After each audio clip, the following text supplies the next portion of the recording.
warahmatullahi wabarakatuh. Terima kasih kepada Pak Asar Bashir atas kesempatannya memberikan waktu kami untuk menyampaikan materi. Perkenalkan, nama saya Ayu Kurnianingsih dari kelompok 6. Saya selaku moderator. Izinkan saya perkenalkan rekan-rekan tim saya. Di sini ada Akmal Fauzan, saya sendiri Ayu Kurnianingsih, Konia Bintang, Jeremy Reinhardt, Lucy Surahma, dan Muhammad Nasir. Di sini kami akan menyampaikan dan menjelaskan materi mengenai perseroan yang terdiri dari organisasi, transaksi saham, dividen, dan saldo laba. Untuk materinya akan disampaikan oleh Jeremy Reinhardt. Pertama-tama saya ingin menjelaskan tentang cara umum mengklasifikasikan perseroan berdasarkan tujuan dan kepemilikan. Klasifikasi berdasarkan tujuan, yaitu perseroan bisa saja didirikan dengan tujuan untuk menghasilkan profit atau untuk kepentingan non-profit yang disebut nirlaba. Perusahaan nirlaba didirikan untuk tujuan amal, medis, atau pendidikan. Yang kedua yaitu klasifikasi berdasarkan kepemilikan, membedakan perseroan publik dan perseroan pribadi.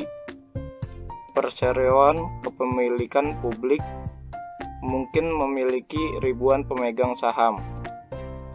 Sebaliknya, perseroan kepemilikan pribadi biasanya hanya memiliki beberapa pemegang saham dan tidak menawarkan sahamnya untuk dijual kepada publik. Selanjutnya, ada karakteristik perseroan.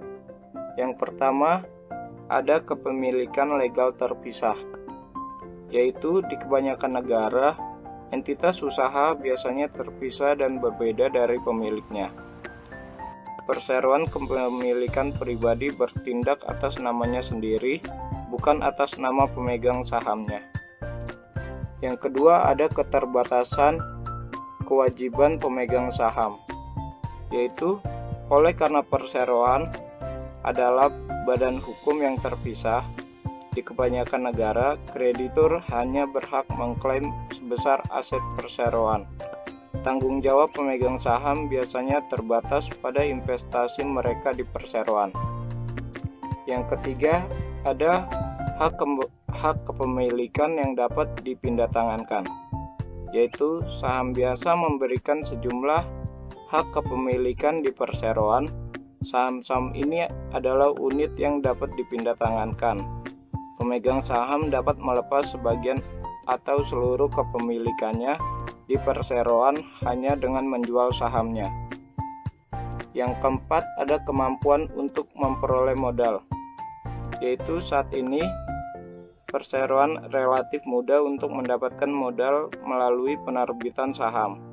Investor membeli saham di sebuah perseroan untuk memperoleh dana dari waktu ke waktu seiring dengan meningkatnya harga saham. Yang kelima, ada usaha yang berkelanjutan, yaitu jangka waktu operasi perseroan dinyatakan dalam akta pendiriannya. Jangka waktu usaha sebuah perseroan bisa selamanya atau bisa juga terbatas pada jumlah tahun tertentu. Selanjutnya ada kelebihan dan kekurangan perseroan. Yang pertama ada kelebihan, yaitu kepemilikan legal terpisah, keterbatasan kewajiban para pemegang saham, hak kepemilikan yang dapat dipindahtangankan, kemampuan untuk mendapatkan modal usaha yang berkelanjutan, dan manajemen perusahaan manajer yang profesional. Selanjutnya ada kekurangan, manajemen perusahaan, pemisahan kepemilikan, dan manajemen tunduk pada peraturan pemerintah adanya pajak tambahan. Para pemegang saham memiliki hak untuk, yang pertama, memberikan suara dalam pemilihan dewan direksi pada pertemuan tahunan dan memberikan suara atas tindakan yang memerlukan persetujuan pada pemegang saham. Yang kedua, membagikan laba perusahaan melalui penerimaan dividen. Yang ketiga, mempertahankan persentase kepemilikan yang sama pada saat adanya penerbitan saham baru, atau yang disebut dengan hak preemptif. Lalu yang terakhir adalah membagikan aset pasca likuidasi yang setara dengan persentase kepemilikan mereka. Ini juga disebut dengan sisa klaim, yaitu pemilik dibayar dengan aset yang tetap ada setelah semua klaim kreditur telah dibayarkan. Lalu saham dengan nilai pari dan tanpa nilai pari. Saham dengan nilai pari itu adalah saham biasa di mana akte pendiriannya telah mencantumkan nilainya per saham. Sedangkan saham tanpa nilai pari adalah saham biasa di mana akte pendirian perseroannya belum mencantumkan nilai nominal. Lalu model perseroan. Dari laporan posisi keuangan terdiri dari dua bagian. Yang pertama adalah modal saham, yang kedua adalah saldo laba. Yang pertama kita bahas adalah modal saham. Modal saham atau yang disebut juga dengan share capital adalah kas dan aset lainnya yang dibayarkan ke perseroan oleh para pemegang saham dengan imbalan saham biasa. Sebagaimana disebutkan sebelumnya, ketika sebuah perseroan hanya memiliki satu jenis saham, maka saham tersebut adalah saham biasa atau ordinary shares. Yang kedua adalah saldo laba. Saldo laba atau yang disebut juga dengan retained earning adalah laba neto yang dimiliki perseroan untuk digunakan di masa depan. Laba neto dicatat dalam akun saldo laba melalui ayat jurnal penutupan yang mendebit ikhtisar laba rugi dan mengkredit saldo laba. Sebagai contoh di bawah ini ada jurnal penutup. Jadi dalam mengasumsikan bahwa laba neto Delta Robotics pada tahun pertama operasinya sebesar $1.300.000, berikut adalah ayat jurnalnya.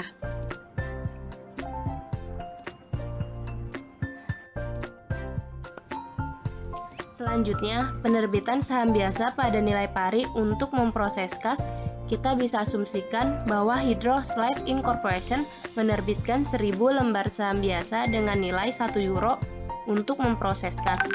Ayat jurnal untuk mencatat transaksi ini bisa dilihat kas masuk 1000 di debit dan modal saham-saham biasa untuk mencatat penerbitan 10.000 lembar saham biasa dengan nilai pari €1 masuk 1000 ke kredit. Dan untuk penerbitan saham biasa tanpa nilai pari untuk memproses kas, sebagai contoh kita bisa asumsikan bahwa Hydro Slide Incorporation memiliki saham biasa tanpa nilai pari seharga €5 dan perusahaan menerbitkan 5.000 lembar saham pada harga €8 per saham untuk memproses kas.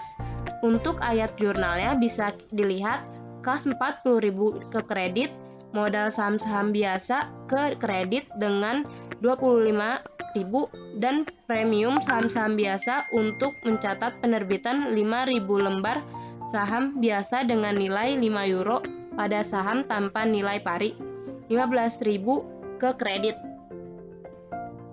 Dan selanjutnya di sini ada penerbitan saham biasa untuk memproses jasa atau aset non-kas. Biaya transaksi non-kas adalah harga yang setara dengan nilai uang. Kita bisa asumsikan bahwa seseorang penasehat hukum telah membantu pendirian Jordan Company.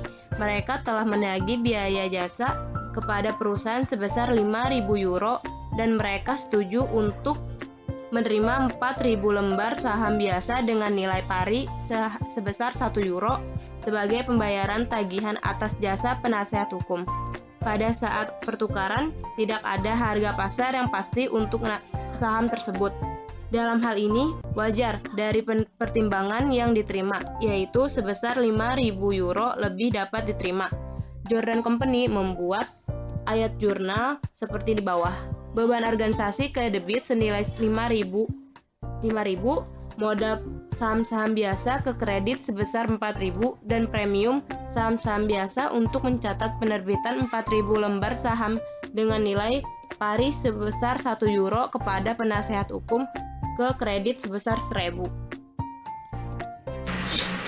Akuntansi saham treasury. Saham treasury atau treasury share adalah saham milik perseroan yang telah diterbitkan kemudian dibeli kembali dari pemegang saham, namun saham tersebut tidak dihentikan. Alasan sebuah perseroan dapat memperoleh saham treasury karena yang pertama, untuk menerbitkan kembali saham kepada karyawan atas program bonus atau kompensasi saham. 2. Untuk memperoleh sinyal pada dasar sekuritas bahwa manajemen tahu harga saham sedang menurun dengan harapan dapat meningkatkan nilai pasar. 3. Untuk memiliki saham tambahan yang tersedia untuk mengakuisisi perusahaan lainnya. 4. Untuk mengurangi jumlah saham yang beredar sehingga dapat meningkatkan laba per saham. Pembelian saham treasury.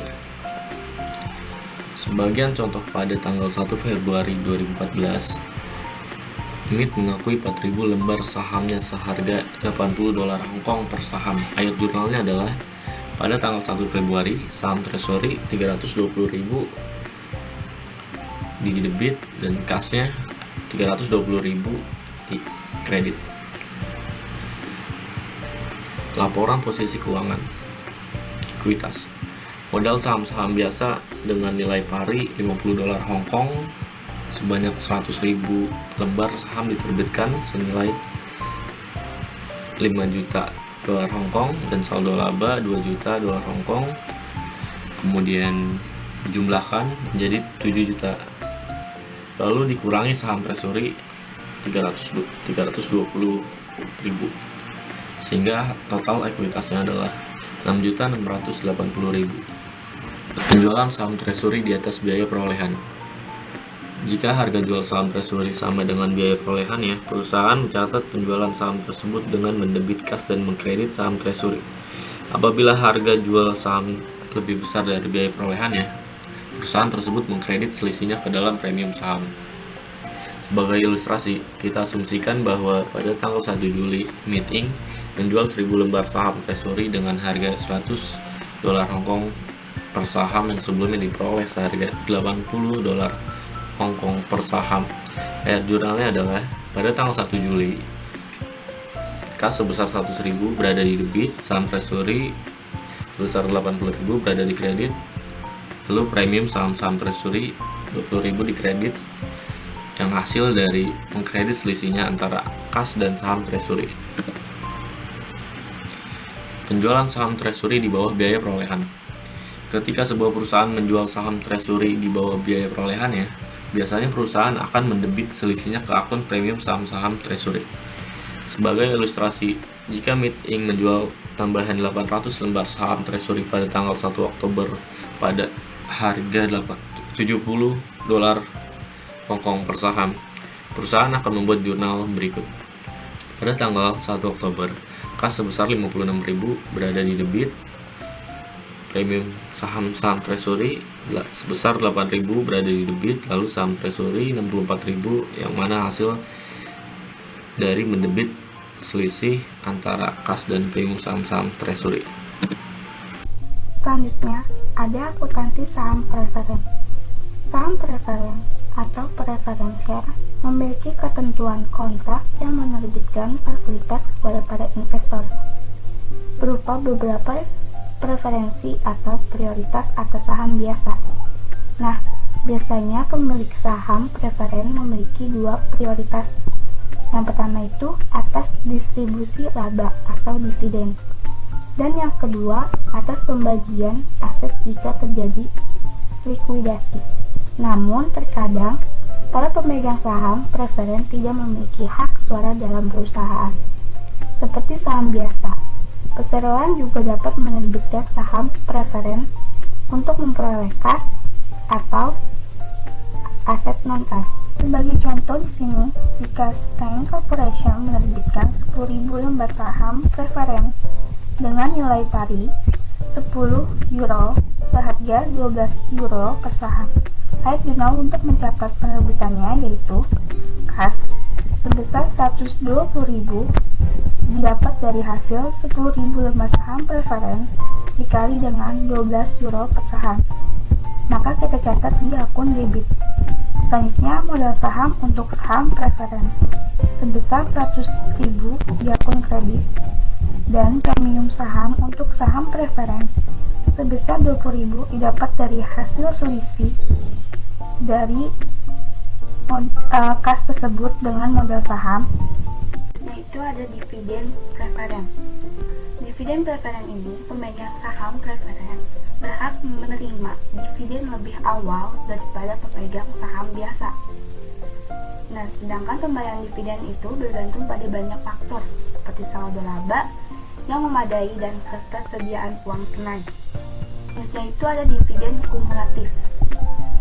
Artinya, pemegang saham preferen harus menerima pembayaran terlebih dahulu, baik dividen tahun berjalan maupun dividen tahun sebelumnya, yang belum dibayarkan oleh perusahaan itu, sebelum pemegang saham bisa menerima dividen tersebut, atau biasa kita sebut itu dividen tunggakan. Selanjutnya ada likuidasi preferen. Nah, sebagian besar saham preferen juga memiliki hak prioritas pada aset perusahaan jika perseroan tersebut suatu ketika mengalami kebangkrutan. Nah, fitur ini memberikan keamanan bagi pemegang saham preferen itu sendiri. Selanjutnya, kita masuk ke materi dividen. Nah, dividen sendiri di sini yaitu penyaluran kas atau saham perseroan kepada para pemegang saham secara proporsional atau pro rata, atau biasa kita sebut dengan sebanding dengan kepemilikannya. Nah, dividen sendiri di sini itu ada dua macam. Yang pertama ada dividen tunai, dan yang kedua ada dividen saham. Selanjutnya kita masuk ke dividen tunai. Dividen tunai atau cash dividend adalah pembagian dalam bentuk kas secara proporsional kepada setiap pemegang saham. Nah, bagi perusahaan yang membayarkan dividen tunai pasti memiliki 3 kategori. Yang pertama ada saldo laba. Saldo laba di pembayaran dividen tunai dari saldo laba adalah legal pada seluruh wilayah hukum. Yang kedua ada kecukupan kas. Maksud dari kecukupan kas di sini itu dalam beberapa kasus kewajiban lancar dapat membuat dividen tunai tidak sesuai. Dan dalam kasus lain itu adanya program perluasan pabrik dapat mengakibatkan pembagian dividen yang relatif kecil. Jadi, sebelum mengumumkan dividen tunai, nah si dewan direksi perusahaan ini harus mempertimbangkan secara cermat kebutuhan saat ini dan masa depan dari sumber daya kas perusahaan tersebut. Dan yang ketiga itu ada pengumuman dividen. Perusahaan tidak membayar dividen kecuali dewan direksi memutuskan untuk melakukannya, yaitu pada saat dewan mengumumkan pembagian dividen tersebut. Nah, dewan direksi memiliki kewenangan penuh untuk menentukan jumlah laba yang akan didistribusikan dalam bentuk dividen dan jumlah saldo laba untuk proses bisnis. Pembayaran dividen tunai yang besar dapat menyebabkan permasalahan likuiditas bagi perusahaan. Sedangkan di sisi lain itu dividen kecil atau bahkan tidak pembayaran dividen dapat menyebabkan para pemegang saham kecewa. Dalam beberapa perusahaan itu ada yang mengumumkan dan membayarkan dividen tunai setiap 3 bulan, dan ada juga sejumlah perusahaan lain dengan pertumbuhan usaha yang tinggi tidak membayarkan dividen atau lebih memilih menghemat kasnya untuk pembiayaan modal di masa depan. Nah, pencatatan dividen tunai.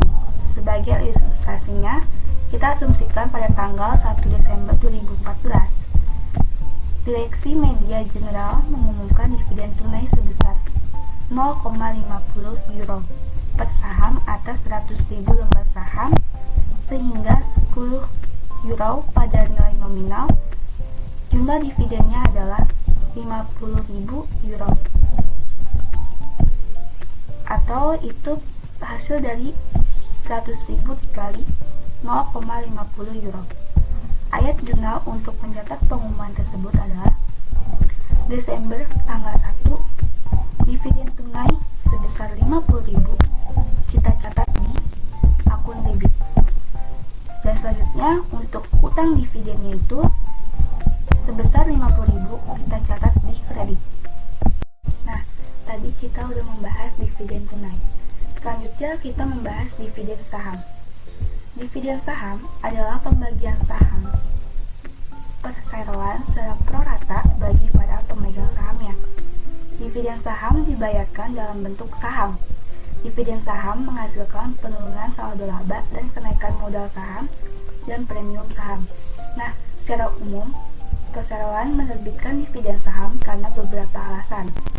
Alasan yang pertama itu untuk memenuhi kewajiban pembagian dividen kepada para pemegang saham tanpa mengeluarkan uang tunai.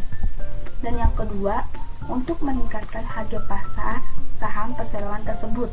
Dan yang ketiga, untuk menekankan bahwa sebagian ekuitas telah diinvestasikan kembali secara permanen ke dalam bisnis atau tidak tersedia untuk dividen tunai. Pencatatan dividen saham.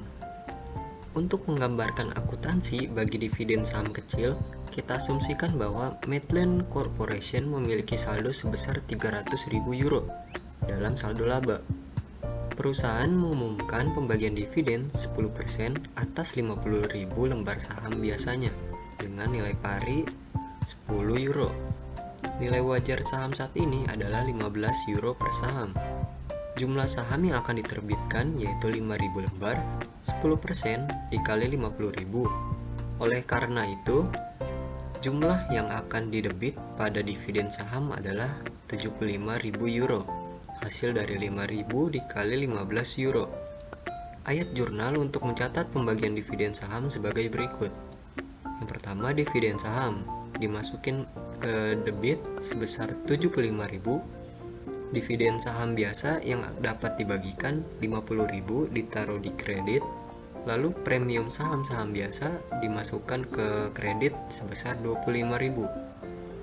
Medland mendebit dividen saham atas nilai wajar saham yang diterbitkan 15 euro dikali 5.000. Sama seperti dividen tunai, dividen saham juga mengurangi saldo laba. Selain itu, Medland juga mengkredit dividen saham biasa yang dapat dibagikan atas nilai nominal dividen saham 10 euro dikali 5.000 dan mengkredit premium saham-saham biasa atas selisih lebih dari nilai nominal 5 euro dikali 5.000. Akun dividen saham biasa yang dapat dibagikan adalah akun ekuitas. Akun ini tidak termasuk liabilitas karena aset tidak akan digunakan untuk membayar dividen. Jika perusahaan menyusun laporan posisi keuangan sebelum menerbitkan dividen saham, perusahaan harus melaporkan akun yang dapat dibagikan. Dampak dividen saham. Bagaimana pengaruh dividen saham pada ekuitas? Dividen saham mengubah komposisi ekuitas karena mentransfer modal saham dan membagikan premium sebagai dari saldo laba. Namun, total ekuitas tetap sama. Bagi hasil dividen juga tidak berpengaruh terhadap nilai nominal atau nilai per saham. Namun, jumlah saham beredar meningkat. Lalu ada saldo laba. Saldo laba adalah laba neto yang dipertahankan perusahaan untuk menjalankan bisnisnya. Saldo laba merupakan bagian dari kepemilikan pemegang saham atas total aset perusahaan. Ada pembatasan saldo laba. Dalam beberapa kasus, dapat dimungkinkan adanya pembatasan saldo laba. Hal ini mengakibatkan sebagian dari saldo laba saat ini menjadi tidak tersedia untuk pembagian dividen. Pembatasan tersebut disebabkan oleh beberapa hal seperti: yang pertama, pembatasan hukum. Beberapa pemerintah mewajibkan perusahaan untuk membatasi saldo labanya untuk menutup biaya perolehan saham treasury yang dibeli. Pembatasan tersebut tetap berlaku untuk modal dasar perseroan yang untuk sementara dimiliki sebagai saham treasury. Saat perusahaan menjual saham treasury-nya, pembatasan tersebut dicabut. Yang kedua, pembatasan kontrak.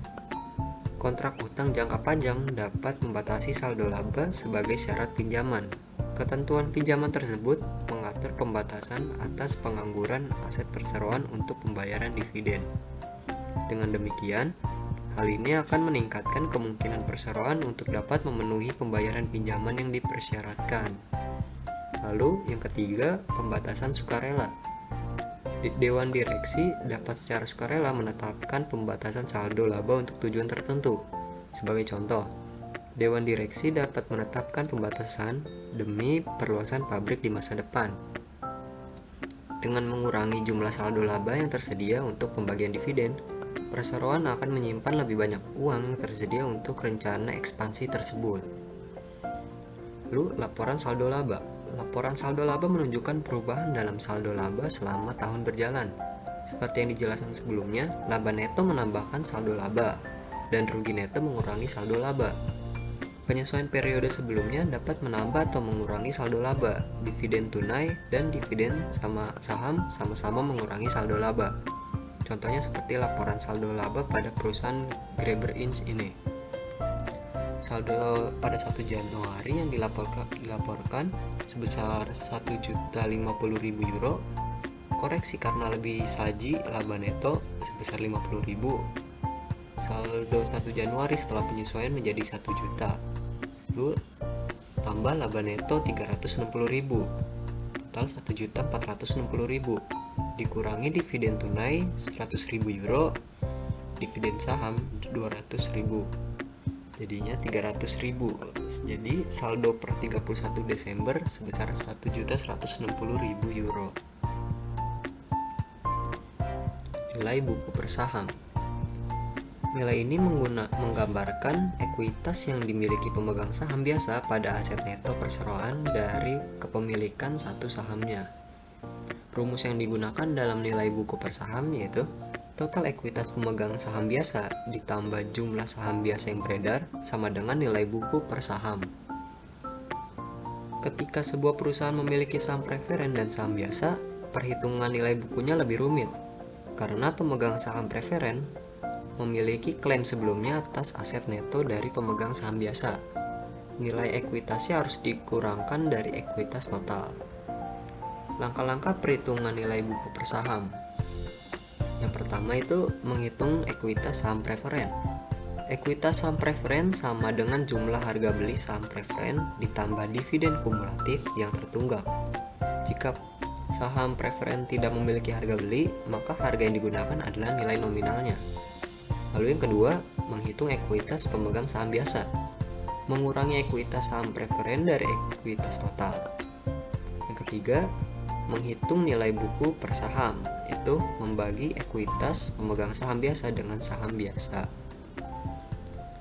Contohnya, harga beli saham preferen Graeber sebesar 120 euro per saham dan bersifat kumulatif. Asumsikan bahwa dividen saham preferen Graeber menunggak selama 1 tahun. 54.000 euro, hasil dari 6.000 dikali 9 euro. Harga belinya 6.000 lembar saham dikali 120 euro. Jadinya 720.000 euro. Dengan dividen tunggakan 6.000 lembar saham dikali 9 euro. Total 54.000. Ekuitas saham preferennya 774.000 euro.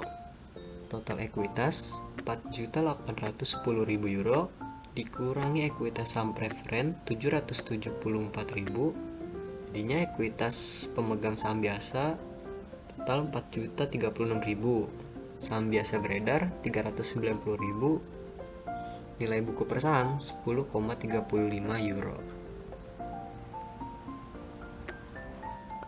Nilai buku versus nilai pasar. Nilai buku per saham mungkin tidak sama dengan nilai pasar per saham. Nilai buku umumnya didasarkan pada biaya perolehan yang tercatat.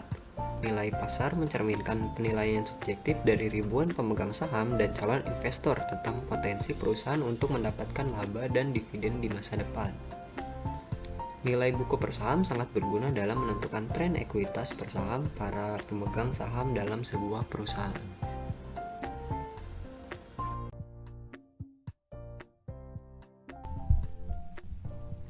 Sekian pemaparan dari kami dalam menyampaikan materi mengenai perseroan. Kurang lebihnya mohon maaf. Semoga apa yang kami sampaikan mudah dimengerti dan dipahami serta bermanfaat untuk para pendengar semua.